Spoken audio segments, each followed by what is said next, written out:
Hi everyone, I'm here today with my June wrap-up / reading review. This is the video where I tell you all about how my June reading went, how my channel went during the month, how many books I read, how many books I bought, my favourite read of the month, my least favourite read of the month, just everything related to last month and bookish things. So, June stats, let's start off with those. My start subscriber count was 739 and my end subscriber count was 763. So thank you so much to anyone who has recently subscribed and is watching this and, is just starting to get to grips with my channel. I'm so glad to see you here. I read 8 books in June, which I'm really, really happy with. To look at my stats.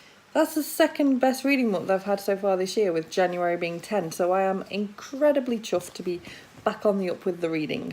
I managed to upload 15 videos again last month, no troubles at all, everything went up on time. I'm so used to this kind of recording, editing, uploading schedule now that it just feels easy.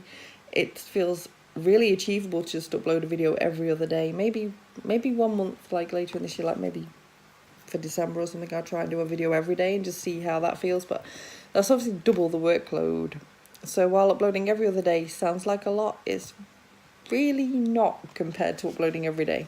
So I started the month with 58,470 views, and by the end of the month, I'm not sure how many I had because I didn't look till today. I'm filming this on the 5th of July, so it's a bit late, so I've just noted down my view end anyway, so 60,794. So approximately 2,000 views last month. And my most popular video for the month before was my bookshelf tour of Goosebumps. So it's nice to see that everyone still has so much love for Goosebumps, and I'm hoping to, in October, treat myself. I've been saying this for so many years, but I'm hoping this year will be the year where I treat myself in October to just reading all of my Goosebumps books, like a really massive rereading session in October. I think that'd be so much fun. So onto my book buying stats. I bought 3 physical books because I've now started the rule of buying... This sounds bad. I've started the rule of buying 1 to 2 physical books a month and barely any Kindle books unless it's like a new release that I'm desperate for, like in a series or something, so it make no sense to buy the physical copy when I've got the rest of it in like Kindle form, or if I like see a book in a book series or something that I've got the rest of in Kindle at 99p, that kind of thing. So I bought 3 physical books, so already I've not stuck to that, but more about that in my book haul.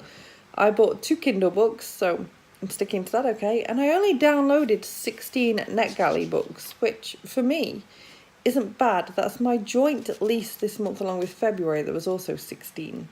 My highest, just to give you a little bit of an idea, was May, where I downloaded 29. So 16 is progress. I feel like I'm actually making progress on this goal of trying to cut down on my book accumulating. So since I read 8 books in June, that means I've only added 13 books to my TBR. I can't wait to see how many books I've added to my TBR by the end of this year, because I am just looking at my yearly total here, because I don't even know how many books are on my complete TBR, because it's ridiculous. I'd be surprised if it's less than about 2,000. It's probably more like 9,000 if I'm being totally accurate and counting anything and everything possible, like classics a lot. So yeah. To break this down some more for you, I read 1 physical book last month. I read 1 Kindle book. I read 1 webcomic. I read 2 NetGalley books, and I listened to 3 audiobooks. That's like my all-time high of this year so far. The only other month I've got close to that was March, where I listened to 2.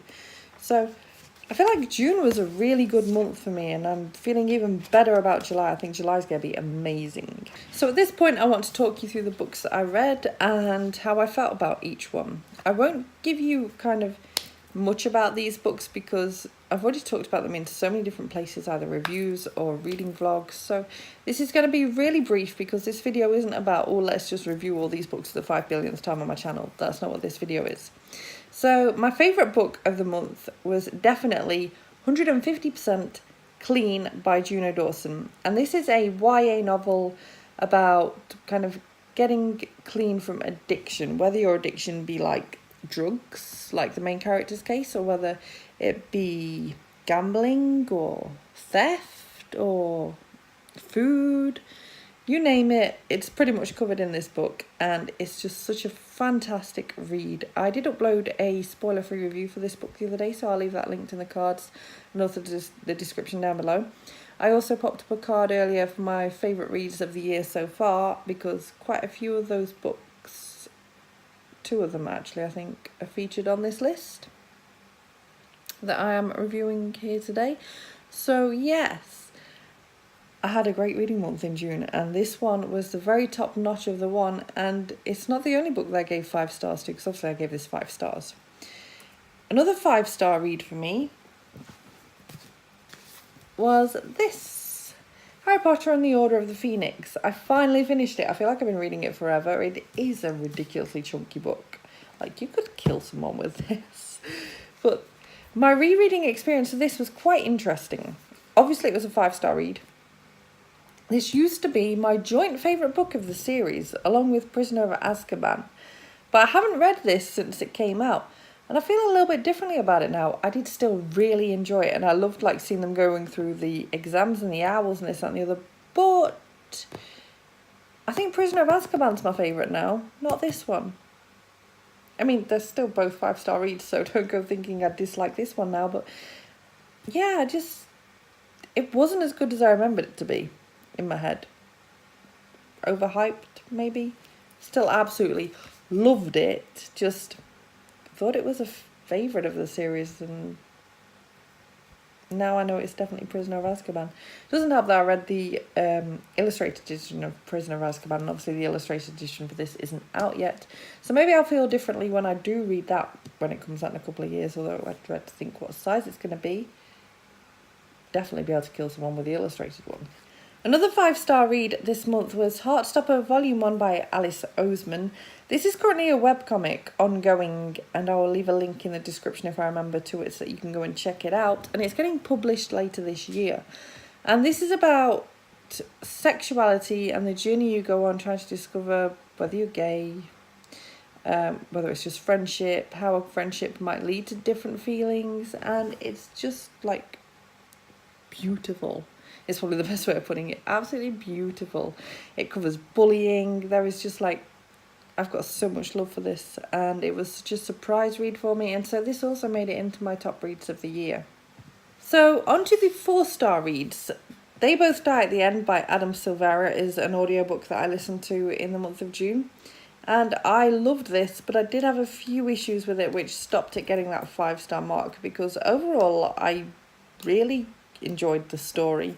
If I was going on a story alone, it could have got 5 stars, but I just had a few issues with the world building and with how everything works, and it just left me with too many questions at the end, so I left it at 4 stars. But it's an amazing read, and I highly recommend it if you were thinking about picking it up. Another 4-star read for me was Shatter Me by Tahira Mafi, and this one surprised me because I didn't get into it for ages. I found it really slow going. I kept thinking, why does everyone love this book so much, and indeed this series so much? I just don't get it. And then all of a sudden in the last 30-40% at most, it got really good. And I loved it. But because of the slow start, I couldn't possibly give it 5 stars. So it got 4 stars too. Another 4-star read for me was Every Exquisite Thing, which is the 3rd book in the Ghosts of Shadow Market kind of short story novella series. And as with any other kind of these books by Cassandra Clare, they always just feel like they're missing something, so they can never get that 5 stars. It's always just 4 stars, sometimes less, but most of the time 4 stars, because I do enjoy the story and do enjoy seeing the characters again. I just can't work out on what it is that I'm missing.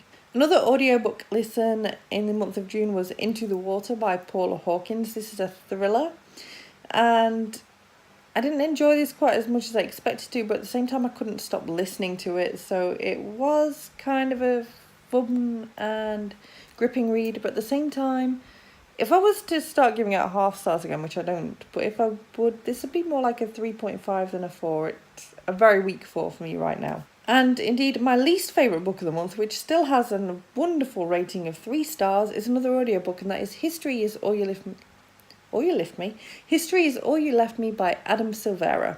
So I listened to 2 Adam Silvera books last month, and I probably shouldn't necessarily have done that back to back, because it probably meant that I enjoyed this one a little bit less, because I didn't get on with the characters so much in this. I didn't get on with the story so much in this. I just felt a little bit less in love with this one than any of his others. It's definitely my least favourite of his.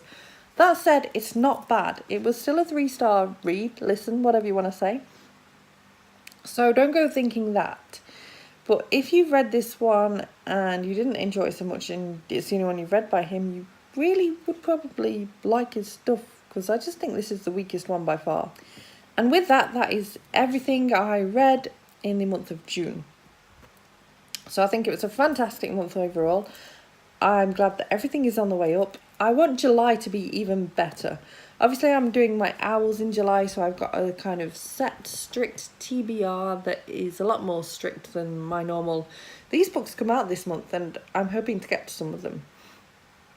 So, strict TBR, being strict with myself and not letting myself just sit scrolling on Instagram or Facebook or whatever all day, and actually sitting and reading when I have a spare 5 minutes here, a spare 5 minutes there. So, I'm hoping next month when I do this video, it's going to be a phenomenal one. But let me know how your reading month went in June, what your favourite read was, what your least favourite was, and just anything else you want to talk about in your June reading in the comments down below. Thank you so much for watching this video. If you liked it, please give it a thumbs up. Subscribe by clicking the image of me if you want to see more book reviews and other bookish content from me, and I will see you soon. Bye bye!